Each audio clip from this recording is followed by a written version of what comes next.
Disons-nous les choses. Aujourd'hui, je suis avec différents cabinets d'avocats qui ont fait des combinaisons comme les rappeurs, comme dans Première Classe, le 1, parce que le 1, il était chambé, les gars, sachez-le.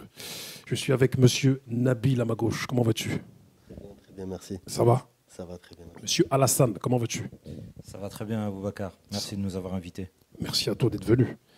Monsieur Mbeko, comment tu vas? Très bien, merci à Boubacar pour l'invitation. Ça va, tu vas bien? Ça va, tout le monde va bien, Dieu merci. Les gens me parlent encore de tes faits d'armes. Lorsque on a fait notre live sur Instagram, il y a des gars qui m'ont envoyé des messages en privé, m'ont dit « Mais le gars là, c'est chaud !» Frérot, Bicraft, c'est quoi? Bicraft, c'est vendre un produit illicite avec une stratégie commerciale, avec une fidélisation de la clientèle, avec une stratégie qui est mise en place. Mais frérot, vend des téléphones. Regarde Apple, l'argent qui brasse. Vend des photos, vend des statues. Tu dis ça d'une manière tellement évidente. Négro, tu vends T'as dit vend des téléphones, Apple. Négro, T'as raison en plus. Non mais Abou, Ça me fait- non mais regarde Abou, tu regardes Huawei, il y a 5 ans, personne ne connaissait Huawei, frère. Ah ouais, c'est ça. Les mecs qui sont venus, ils se sont dit on va concurrencer Samsung, Apple, on va prendre le marché. Il y a des sous à prendre. Maintenant, il y a des milliards qui ont été engrangés. À l'époque, tout le monde bandait sur Motorola et BlackBerry. Aujourd'hui, ils sont morts, frère. En fait, ce que tu es en train de dire, mais ton message, il est trop fort. Parce que tu es en train de dire comme quoi, mais vous vendez de la drogue, alors qu'il y en a qui ils se font encore plus doser en vendant des téléphones. C'était un moment mémorable. Hein. Mhm. On avait une petite panne technique au début sur l'application. Mhm. Je ne maîtrise absolument pas. Et après, on a réussi à discuter, à échanger sans que tu puisses me voir, sans que je puisse te voir. Donc c'était pas mal, c'était nos voix qui interagissaient. Mais écoute, tant mieux, hein, si ça a parlé à un certain nombre de personnes qui sont senties concernées par ce qui a été dit et que le message est passé, c'est le plus important. On t'a vu aussi, il n'y a pas si longtemps, sur Enquête exclusive avec monsieur Sinaï. Sinaï, qui est un ami, qui est plus qu'un client, c'est un ami, avec qui je travaille sur différents projets, qui m'a proposé de participer à l'émission Enquête exclusive avec Bernard de la Villardière. J'ai accepté, c'était très enrichissant et ça m'a permis de comprendre encore beaucoup de choses dans le monde de la musique et les coulisses qui sont pas très reluisants. Exactement. Le but de cette manœuvre, c'est de vous présenter et aussi, comme on le disait en off, il y a pas mal de gens issus des quartiers d'ailleurs qui ont besoin d'autres modèles. Ici, on se dit les choses, que des bicraveurs ou des mecs qui sont dans le mal tout le temps. Et du coup, à un moment donné, d'avoir d'autres modèles tels que les vôtres, c'est très intéressant. Et nous-mêmes, avec Bakary, on vous disait que on a été sujet à des jeunes dans des débats qui nous ont dit tant qu'ils ne voient pas des gens qui leur ressemblent à des postes comme les vôtres, ils n'y croient pas. Pour eux, c'est de la fiction. Et ben, la fiction est devenue réalité, les amis. Ils sont là. Monsieur Nabil, en quelques mots, dis-nous un peu comment es-tu venu dans ce monde du droit et voilà, un peu ta genèse à toi. Alors moi, d'abord, j'étais très mauvais élève. Certainement comme certaines des personnes qui nous regardent, j'étais très très mauvais élève. Et en fait, j'ai atterri là par hasard. C'est pas par une vocation innée. C'est que après le bac, eh bien, il fallait faire des choix pour des BTS ou autres. Et j'ai été recalé à tous les choix et tous les BTS que j'ai demandés. Et donc, du coup, je me suis inscrit à la fac de droit parce que je ne savais pas parler une langue étrangère et que la fac de langue m'était exclue. Et lorsque je suis arrivé à la fac de droit, dès l'entrée solennelle, si tu veux, eh bien, il y avait le directeur de la fac qui était en costard-cravate, très élégant, qui parlait extrêmement bien, avec un amphithéâtre gigantesque. Et je me suis dit, ce gars-là, il a la classe et j'ai envie de faire ça. Et ensuite, ça m'a intéressé parce que le métier d'avocat et le juridique, il est présent dans tous les domaines. Et j'ai voulu être actif dans cette société et pas être passif. Voilà pourquoi je suis là. Monsieur Alassane, dis-nous un peu ta genèse à toi. Ma genèse, par où commencer moi, contrairement à Nabil, je n'étais pas mauvais élève. Non, sans trop me faire de flatterie. Non, ça va, j'avais des facilités à l'école. Ça s'est toujours bien passé. Et bon, moi, j'ai fait mon petit bonhomme de chemin, lycée, le bac, et puis ne sachant pas ce que je voulais faire de ma vie, je me suis dit que j'allais m'inscrire à la fac, en attendant de voir ce qui allait se passer ou quelles possibilités, quelles perspectives allaient s'ouvrir à moi. Du coup, j'ai pris une voie de garage, le droit. Et à ma première année de faculté, j'ai eu un échange avec un chargé de TD. Hein. Ce sont des enseignants qui vous dispensent des cours, on va dire, un peu plus approfondis sur des matières assez importantes, et qui m'a indiqué que je n'avais pas le profil, et du moins mon origine sociale ne me permettrait pas de pouvoir exercer dans le domaine du droit en étant avocat ou magistrat. Et j'ai envie de te dire, c'est par sursaut d'orgueil que j'ai fait mes classes à la fac, que je m'en suis bien sorti.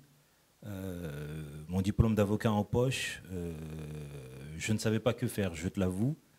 J'étais initialement prédestiné à faire du droit des affaires, à faire de la fusion-acquisition, etc. Et j'ai de nouveau été confronté à ce qu'on appelle un plafond de verre. J'ai jamais réussi à trouver de cabinet en droit des affaires qui soit à même de m'embaucher en tant que collaborateur, ce que je souhaitais initialement. Et les années ont passé, j'ai posé ma plaque avec un ami. Et j'ai envie de te dire, à ma deuxième plaidoirie, je me suis dit que ce métier-là était fait pour moi. J'ai eu une prestation qui a été époustouflante pour le client, qui avait un dossier qui ne lui permettait pas d'envisager une remise en liberté. Pourtant, je l'ai obtenu. Et à ce moment-là, je me suis dit, ce métier-là, il est fait pour moi. Depuis lors, j'ai le rêve secret de devenir l'un des plus grands ténors de ce barreau français. Mais c'est comme l'intégralité des invités qui sont ici. Hein. On a tous ce vœu secret de devenir les plus grands ténors du barreau français. Enfin, parmi les avocats qui exercent aujourd'hui. Voilà. Mbeko Taboula, dis-nous tout. Écoute, moi je vais rebondir sur ce qu'ont dit mes frères, tu vois, parce que c'est des frérots. Il n'y a pas de tabou là-dessus. Certes, on est avocat, mais humainement, c'est des gens que j'aime. J'aime pas, j'apprécie, c'est des gens que j'aime. Et je suis venu aujourd'hui avec des gens que j'aime. Parce qu'il y a le travail, mais c'est important l'amour aussi, tu vois. Quand tu es avec des gens, tu es en confiance, tu te sens bien. Le travail, tu le sens pas. On peut passer sur des sujets liés à nos vies respectives, parler travail, travailler en bonne intelligence, et pas avoir le sentiment qu'on fait des efforts. Pourtant, on est investi parce qu'on aime ça. Moi, mon parcours, il est relativement simple. Moi, je suis né à Kinshasa. Mes parents ont fui la dictature de Mobutu. Je suis venu en France, j'avais 7 mois. On est arrivé à Montreuil. J'ai vécu dans un quartier difficile avec mes parents. Et ensuite, c'était compliqué parce qu'on n'avait pas d'oseille. Mais vraiment pas d'oseille, tu vois. Et moi, dès l'âge de 10 ans, j'ai commencé à avoir cette ambition de devenir avocat. Mais mes propres parents n'y croyaient pas. C'est-à-dire que ma mère et mon père, quand je leur disais ça, ils me disaient « Ouais, t'as raison, tu vois. » Et moi, j'ai nourri ce secret, j'ai travaillé dur. Et j'avais un bon profil en tant qu'élève. Mais il y avait quand même des carences. Parce que quand tu rentres au collège, quand tu rentres au lycée, quand tu arrives en général, si tu n'as pas eu la culture de tes parents qui maîtrisent les fondamentaux, que ce soit sur le terrain de la littérature, sur le terrain de l'art, toi, tu es toujours handicapé. Après, qu'est-ce qui va te rester? Il va te rester ta détermination. Mais tu sais que par rapport à d'autres qui vont au musée, qui vont voir des expositions, toi, tu as une carence. Tu as un manque qui est significatif. Donc du coup, en travaillant, en ayant conscience qu'on a du retard, bah, tu mets les bouchées doubles. Tu essaies de rattraper un peu ce qui te fait défaut. Et par la grâce de Dieu et des ancêtres, on a travaillé dur et aujourd'hui, tu vois, ça marche bien. Tu vois. Mais il faut dire aux frères et aux sœurs qui nous écoutent que c'est un choix de vie de réussir en fait. C'est-à-dire, tu vois, là, on est dimanche. On pourrait être ailleurs, on pourrait être avec nos familles respectives. On a pris notre temps, on est venu parce que nous, on travaille tous les jours, du lundi au lundi. Et on a fait un choix de vie où on a les avantages et les inconvénients. Les avantages, c'est que financièrement, on n'est pas à la rue, frère. Nos familles ne manquent de rien. Mais l'inconvénient, c'est qu'on travaille énormément. Et il faut dire ça aux frères et aux sœurs, c'est que si vous voulez embrasser des postes à responsabilité, que ce soit dans la haute fonction publique ou dans le privé libéral comme nous, c'est possible, vous allez le faire, mais donnez-vous les moyens, faites les sacrifices nécessaires, virez les potes qui servent à rien, parce qu'il faut faire un écrémage, et vous allez y arriver. Mais il y a un nombre incalculable d'efforts et de sacrifices qu'il faut faire. Parce que vous ont présenté un truc un peu hollywoodien. Ouais, je suis arrivé, sourire aux lèvres. J'étais dans l'amphi, un beau costume. L'autre, je suis arrivé. J'ai vu un acquittement, je l'ai sorti. Après, il y a les heures de bibliothèque. Il y a les sacrifices, il y a les doutes. Il y a les moments où tu te dis, waouh, c'est chaud. Il y a les moments où tu commences à douter, à tergiverser un peu sur les choix. Ça, c'est humain, tu vois. C'est humain. Et pour le coup, c'est important de préciser que c'est possible et que c'est nécessaire et qu'il faut réussir. Mais il faut se donner les moyens. Alassane. J'aimerais rebondir sur ce que Mbeko dit. Il a tout à fait raison. La réussite, le succès, c'est des efforts qui sont importants. C'est ce qu'on a tous fait. On a signé pour ça. Mais aujourd'hui, l'idée est de donner envie aux frères et aux sœurs. L'idée est de leur donner envie. Et effectivement, c'est possible. Donc, je suis d'accord avec lui quand on dresse un portrait hollywoodien. Mais l'idée est de leur dire à ses frères et sœurs que effectivement c'est possible, mais c'est pas à n'importe quel prix. Il faut fournir des efforts qui sont importants. Mais j'ai l'impression d'être entouré d'une équipe de super-héros, t'as vu, des espèces d'Avengers là, tu vois. Merci, c'est gentil. Et du coup, j'ai l'impression qu'il y a un lourd concept qui vous réunit là, cette combinaison là. Et j'aimerais bien que vous le développiez un petit peu, parce que vous êtes 3 cabinets différents, si je comprends bien. Et du coup, comment vous travaillez en osmose? Comment ça se passe? Je prends le temps d'expliquer. C'est-à-dire que Nabil, Alassane et moi, nous sommes 3 cabinets indépendants. C'est-à-dire que Nabil a sa structure, Alassane a la sienne, j'ai la mienne. Seulement, quand on a des dossiers en commun, on s'appelle. Donc, on s'appelle pour avoir des conseils, ou on s'appelle carrément pour faire monter le confrère sur le dossier, de façon à ce qu'on puisse avoir différents avis et qu'on travaille de manière plus efficace. C'est un mode d'état d'esprit que nous, on a développé parce qu'avant d'être avocat, on est des Africains, frère. Il y a des valeurs. On partage un bol de riz à 7 parce qu'on a grandi comme ça. C'est pas parce qu'on est devenu baveux, qu'on a délové, qu'on a changé notre état d'esprit. Pour moi, c'est important. Moi, je te dis la vérité, réussir tout seul, c'est éclater au sol. C'est éclater au sol. Réussir à plusieurs et partager, pour moi, ça, c'est mon plaisir. Et quand il a une bonne décision, qu'il a une bonne nouvelle, moi, je suis content pour lui et vice-versa. C'est comme ça qu'on a grandi. C'est pour ça que j'ai insisté sur le fait que trop souvent, on croise des personnes qui donnent l'impression que parce qu'on s'est embourgeoisé sur le terrain financier, on a oublié nos systèmes de valeurs, nos croyances, nos spiritualités, nos religions. Et là, moi, je trouve pas du tout. Au contraire, ça nous a renforcés. Et c'est ça qui est important. C'est-à-dire que même aujourd'hui, avec nos statuts d'indépendants, on est collectif. Et on travaille dans une logique de coopération. Et c'est ça qu'on propose comme service. C'est-à-dire que, certes, c'est un cabinet individuel, mais il n'est pas tout seul, le mec. Il a 3-4 pirates derrière. Et s'il faut apporter un soutien, s'il faut apporter une présence, les frérots sont là. C'est valable pour eux comme c'est valable pour moi. Nabil. Il y a aussi le fait que, et je rejoins parfaitement Mbeko sur ce point-là, il y a aussi le fait qu'à partir du moment où on a été avocat, à partir du moment où on a prêté serment, on arrive dans un monde que nous-mêmes, on ne connaît pas. Et quand tu arrives dans ce monde-là, eh bien, ce qui te sécurise aussi, et ce qui te permet de vivre ta profession d'une bonne manière, eh bien, c'est de te rapprocher des tiens. C'est-à-dire que nous, on est en minorité. On a été en minorité toute notre vie dans une société où on était un peu exclus. Et quand on arrive là, eh bien, notre place, elle est sans cesse remise en cause. Et là encore, dans cette minorité d'avocats sur la société française, il y a la minorité africaine, nord-africaine. Et on a les mêmes codes.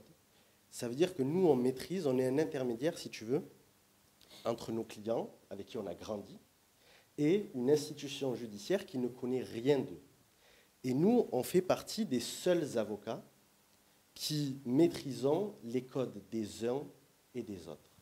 Voilà pourquoi j'ai le sentiment, lorsque j'entends plaider mes confrères et mes frères, et lorsque on se positionne sur des dossiers, avec les décisions qu'on obtient aussi, c'est qu'on arrive à faire passer un message au juge qu'un autre avocat, il peut avoir toutes les connaissances juridiques qu'il veut, il ne connaît pas la vie de ses clients. Et nous, on l'a vécu, cette vie-là. Et donc, voilà pourquoi on a encore un élément supplémentaire sur les autres. C'est-à-dire qu'une tare à la base devient une force ensuite. Je parlais récemment avec. C'est une question qu'en plus j'ai hâte de poser en plus. Avec un avocat, un ancien, qui s'appelle M. Kossi. Je lui parlais du fait de cette diversité qu'il y a aujourd'hui dans ce monde des avocats. Et il me disait qu'il avait commencé il y a 30 ans. Et du coup, lui, il se rendait compte qu'aujourd'hui, dans différents domaines, dans ce monde dans lequel vous êtes, aujourd'hui, il y a des jeunes issus des minorités. Est-ce que tu confirmes ces dires, Alassane? Alors, oui, je confirme ces dires, tout à fait. J'y souscris complètement. Et j'aimerais rebondir par rapport à ce qu'a dit Nabil tout à l'heure. C'est que, effectivement, c'est difficile de... Je peux me mettre à la place d'éventuelles personnes qui n'ont pas connaissance de la justice, etc. Je peux me mettre à leur place en me disant que c'est difficile de concevoir des personnes issues de la diversité, des Noirs et des Arabes, hein, pour parler vulgairement, exercer ce genre de fonction. Le message qu'on veut faire passer, nous, à travers nos prestations, à travers nos présentations, c'est que c'est pas parce qu'on est noir ou arabe qu'on doit pâtir d'un déficit d'image. Et je parle, ce message, il est destiné aux clients qui nous sollicitent, parce que on a souvent été confronté, ou du moins moi je parle pour ma part, hein, souvent été confronté à ce déficit d'image vis-à-vis du client. Parce qu'on est noir ou parce qu'on est arabe, on n'est pas en mesure de pouvoir réaliser une plaidoirie de haut niveau. Parce qu'on est noir ou arabe ou parce qu'on est issu d'un quartier difficile, on n'est pas en mesure de pouvoir plaider convenablement, voire très bien devant un magistrat. Mais j'ai envie de te dire, Aboubacar, non. Non. Tu as à côté de toi le secrétaire national de la conférence. Pour ceux qui ne sauraient pas ce dont il s'agit, Mbeko, il est un avocat talentueux et un orateur qui a remporté un concours d'éloquence. J'ai moi-même remporté le concours d'éloquence du barreau de la Seine-Saint-Denis. C'est pour te dire qu'on sait manier le verbe, on a de la verve. J'en doute, enfin, Nabil, je le vois plaider régulièrement. Il a de très bonnes décisions. Et tout cela pour dire aux clients qui nous sollicitent et aux personnes hein, qui n'ont pas l'habitude de faire face à des avocats issus de la diversité. C'est pas parce qu'on est issu d'un quartier difficile ou qu'on est noir ou arabe qu'on n'est pas en mesure de pouvoir réaliser ce que d'autres avocats ont l'habitude de faire. J'ai même envie de dire, on le fait peut-être mieux. On le fait peut-être mieux de par notre vécu, de par notre expérience et de par les résultats qu'on va obtenir. Moi, j'aurais quelques questions à vous poser. Parce que je pense que au niveau des présentations, à moins que tu voulais rajouter quelque chose, M. Mbeko. Je n'ai rien à dire. On entend parler de certains avocats qui sont assez célèbres, tel le garde des Sceaux aujourd'hui, M. Dupond-Moretti. On entend parler du fait que ça serait le premier avocat de France. Qu'en pensez-vous? Non mais attends, c'est intéressant. Dupond-Moretti, c'était un avocat, parce que pour l'instant il est plus avocat, mais un avocat talentueux, c'est indiscutable. Moi j'ai été le voir plaider à 4-5 reprises, notamment sur le dossier Mera à Paris. C'était une audience assez émouvante, c'était vraiment rempli de monde. Après il faut comprendre une chose, tu peux être talentueux, et je le dis. Malheureusement, si tu n'es pas médiatisé, tu passes inaperçu. C'est comme pour un artiste. Tu prends l'exemple de Michael Jackson. Michael Jackson, il est devenu Michael Jackson parce qu'il y avait les caméras. Le mec, il peut danser comme un dieu. Si personne ne le met en avant, il va mourir dans l'anonymat et il va mourir dans son garage tout seul. Tu vois. Donc, des Dupond-Moretti, je ne dis pas qu'il y en a tous les coins de rue. Je dis qu'il y a plein d'avocats talentueux qui, malheureusement, n'ont pas accès aux médias. Parce que les médias, pour avoir accès à leur plateau, il faut être dans les petits papiers, il faut correspondre à un standard, il faut correspondre à une image. Et quand tu viens avec un patronyme un peu trop étranger, avec une barbe, avec un faciès, avec une couleur de peau qui ne correspond pas à l'imaginaire collectif, on ne veut pas de toi. Et il s'appelle Dupond-Moretti, pas Traoré Mamadou. Donc c'est plus simple. Mais je ne lui enlève pas son talent. Je ne lui enlève pas son talent. Moi, c'est quelqu'un que j'ai écouté. J'ai pris des notes lorsque j'ai assisté à ses plaidoiries. Je me suis inspiré de lui et c'est un modèle. Et qui n'est pas de malentendu, parce que si jamais il tombe sur cette vidéo, qu'ils ne disent pas le confrère il est aigri par rapport à sa réussite. Dieu t'a donné, Dieu te donne encore plus. Il n'y a pas d'envieux chez nous, parce qu'on bosse. Par contre, sache frérot, qu'on t'a mis en avant, parce que tu corresponds à un critère physique, que tu corresponds à une image qui rassure le français moyen. Et mes semblables et moi-même, on effraie la ménagère de 55 ans. C'est notre réalité. Moi, j'ai beau être diplômé, je suis diplômé en droit et en sciences politiques, il m'arrive encore de temps en temps, quand je suis sur un trottoir, de voir une vieille qui s'agrippe à son sac. Ou de passer devant une voiture et une fermeture centralisée. Et j'ai 31 ans, tu vois. Donc, à un moment donné, c'est une réalité qui est là. Après, on ne s'enferme pas dans la victimisation. On n'est pas là pour dire, ouais, on est des victimes, on ne peut pas avancer. Mais c'est plus facile quand tu as un certain nom de famille, une certaine couleur de peau, d'avoir accès aux médias et d'être vu comme la référence en tant qu'avocat. Deuxième avocat et dernier dont je voudrais avoir votre avis, c'est monsieur Serge Monet. Voilà, il a 10 ans de métier derrière lui. Il a fait une année comme secrétaire de la prestigieuse conférence des avocats. Qu'en pensez-vous? Nabil, vas-y, je t'en prie, Nabil, je t'en prie. Juste quelques mots à dire, j'ai pas à penser. On est dans un métier qui nous contraint, et c'est une bonne chose, à l'humilité. Il y a des avocats qui nous inspirent, il y a des avocats qui sont 1000 fois plus talentueux que nous, et on espère un jour atteindre leur niveau. Serge Monet, en tant qu'avocat, je ne le connais pas particulièrement. Humainement, je l'ai rencontré à plusieurs reprises. C'est quelqu'un qui est adorable. Alassane. 2 mots à propos de Serge Monet, mais très rapidement. Déjà, Serge Monet, moi j'ai eu l'occasion de le rencontrer dans plusieurs tribunaux.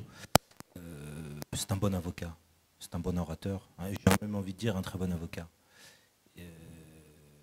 Il a eu un parcours aussi assez atypique. Il a commencé par le rap.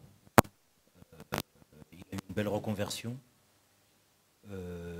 Aujourd'hui, après avoir été élu secrétaire national de la conférence du barreau de Paris, il a une très belle carrière, on parle de lui, son nom circule. Et à titre personnel, c'est également une connaissance d'un ami dont on me dit le plus grand bien. Et humainement, j'ai eu l'occasion de bavarder avec lui également. C'est un type très bien. Force à lui. Vraiment, force à lui. Je vais finir par 2 dernières questions car il reste très peu de temps. J'ai écouté l'interview de AP du 113 récemment sur la radio Move. Il disait comme quoi je n'ai jamais eu de manager. Par contre, j'ai un avocat. Qu'en pensez-vous? Il a raison, AP. Il a raison, parce que l'avocat, il est là pour accompagner son client dans ses projets. Il est là pour le soutenir. Et le fait d'être épaulé par un avocat, c'est plutôt une bonne chose. Ça veut dire qu'on prend sa carrière au sérieux et qu'on a conscience qu'il y a des enjeux dans une carrière. Des enjeux financiers, il y a des enjeux qui sont liés à la négociation des différents contrats. Et le fait d'être accompagné par un conseil, ça veut dire que déjà, on se prend au sérieux, que la partie en face nous prend au sérieux et qu'on vient dans un rapport de force équilibré. Et que nos intérêts, quand le conseil il est de qualité, sont bien défendus. Donc c'est plutôt une bonne chose. Et j'espère que d'autres artistes vont faire le choix de s'entourer d'avocats. Et là, je dis pour tous les artistes même, d'avoir un avocat qui est toujours là pour vérifier les contrats, vérifier les deals qui sont signés avant, de préférence, parce que quand on a signé, après, c'est un peu compliqué. Mais toujours avoir une logique de l'autre n'est pas forcément mon ami. Et l'autre n'est pas là forcément pour défendre mes intérêts. Il défend d'abord ses intérêts. Et parfois, ses intérêts ne correspondent pas à mes intérêts. Donc c'est une bonne chose. Et longue vie à AP. Dernière question. Il nous reste 2 minutes. Vous avez tout suivant. Très rapide, Aboubacar. On va se faire une deuxième partie, vous inquiétez pas. Vous inquiétez pas. Ne vous inquiétez pas. Je sens. On n'a pas fait la route jusqu'à Grigny pour 2 minutes d'interview. Mais ça fait 200 € d'essence. Ça fait déjà 25 minutes. Vous inquiétez pas. 200 € d'essence, il y a le péage. Vous inquiétez pas. Ça va. Tu n'ignores pas que nous, les avocats, on est payés autant. Vous avez tout suivant de cette décennie de violence policière avec l'affaire Théo, que ce soit récemment Zéclair, l'affaire Adama, Gay Camara, et j'en passe. Selon vous, qui êtes dans ce monde judiciaire, est-ce qu'il y aura une issue judiciairement parlant, enfin, en tout cas en termes de réponse pour ces familles victimes de violences policières, ces collectifs? un jour? Est-ce qu'il y aura une issue? Est-ce qu'il y aura une réponse Moi, favorable? je vais être un peu cru. Je dis qu'il ne faut pas attendre de la justice une réponse juste. Parce que la justice, c'est d'abord des intérêts qui sont d'ordre sociétaux. Et ce n'est pas des intérêts qui sont liés à des individus, à des familles. La justice n'est pas là pour rendre une décision juste, elle est là pour rendre une décision.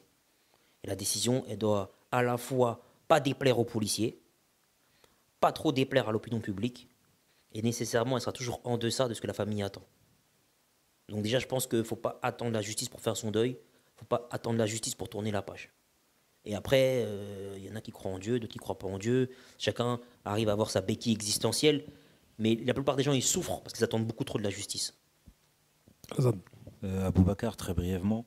Elle est pertinente ta question, d'autant plus que je crois que cette semaine, début de semaine ou la semaine dernière, je crois qu'il y a un arrêt de non-lieu, une décision qui a été rendue par la Cour d'appel de Paris à la Chambre de l'instruction s'agissant de l'affaire de Gaï Camara.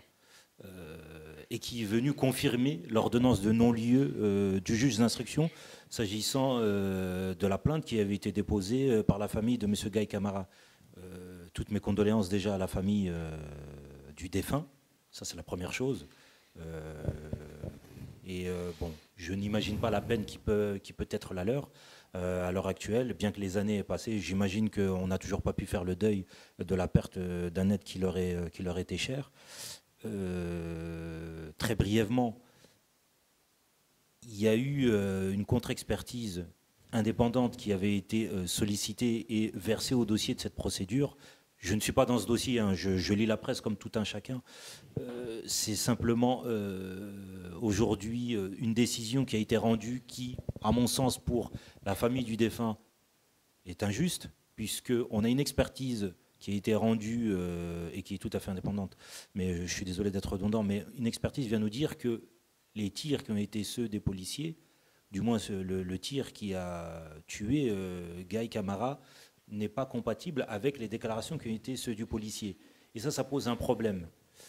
Et je peux comprendre aujourd'hui qu'une partie de la population, je n'ai pas envie de dire toute la population, mais qu'une grande partie de la population, on a pu le voir à travers les manifestations pour Adama, puisse ressentir un sentiment d'impunité de la part des forces de l'ordre. Ça, je peux l'entendre. Je vais rebondir maintenant par rapport à ce que Mbeko vient de dire. Il ne faut pas attendre de la justice qu'elle rende une décision juste.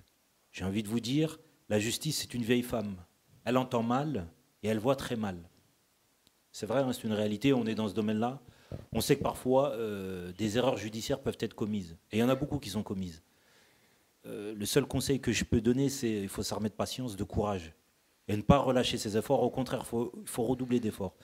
Je n'ai pas d'autre chose à ajouter, si ce n'est que beaucoup d'actions policières, d'actes policiers sont réalisés, alors que c'est vrai qu'ils agissent de façon tout à fait disproportionnée, de façon assez violente pour des situations qui ne sont pas tout à fait justifiées. Je l'entends. Dans ces situations-là, ce que je recommande aux personnes qui se retrouvent dans ces situations-là, c'est d'essayer de s'armer de patience. Je sais que ça n'est pas facile. S'armer de patience et faire preuve, comment dirais-je, de pertinence et, si possible, être accompagné de témoins. Parce que dans des affaires aussi obscures que celles qu'a pu connaître la famille Amari Gaï, c'est qu'on a des témoins qui sont là, qui existent, qu'on veut faire entendre, mais qu'on n'arrive pas à faire témoigner. Plus il y a de témoins, j'ai envie de dire, mieux c'est dans un dossier. Mais je ne suis pas partisan de la logique du nombre. Ce n'est pas forcément ça qui réussit à aboutir à une décision juste. Mais il faut pouvoir faire preuve de patience et surtout de courage. Toujours redoubler d'efforts dans ces situations qui sont assez compliquées. Je regrette que... un dernier mot, hein, je suis navré, je suis assez long, mais je regrette que ces situations afférentes aux violences policières ne soient pas traitées avec les égards et je dirais la justesse qui devrait être celle de personnes qui n'avaient jamais rien demandé. Messieurs, je sais que ça a été court, mais parfois, lorsque c'est court et intense, c'est très bien aussi. Et je nous réserve une deuxième partie, mais sachez-le, ça va se faire. Tu connais ma parole. Non, je sais que tu es loin la détente. Ce qui est sûr, c'est que je vous remercie d'être Merci venu, de vous être déplacé. Merci à toi, merci à toi. J'espère que ça ne sera pas trop honorifique. Enfin, comment dire, les honoraires seront pas trop. Non, tu vois, vous n'allez pas trop mais non, mais vous allez pas trop on a tu un vois. tarif spécial pour les mecs du 9-1 parce qu'on sait que vous êtes à la campagne, c'est compliqué pour vous. Donc voilà, on vous laisse régler un CFA. On accepte les CFA. Il n'y a pas de problème. En tout cas, merci à vous. Merci à Boubacar. Et très Merci franchement, beaucoup. les interventions étaient. Non, mais C'est voilà, nickel. c'est à toi que tout revient le mérite, l'initiative, à ton équipe, disons-nous les choses. Et merci et que Dieu vous donne encore plus. Merci. Force à vous et Amen. à bientôt. Merci à vous les frères.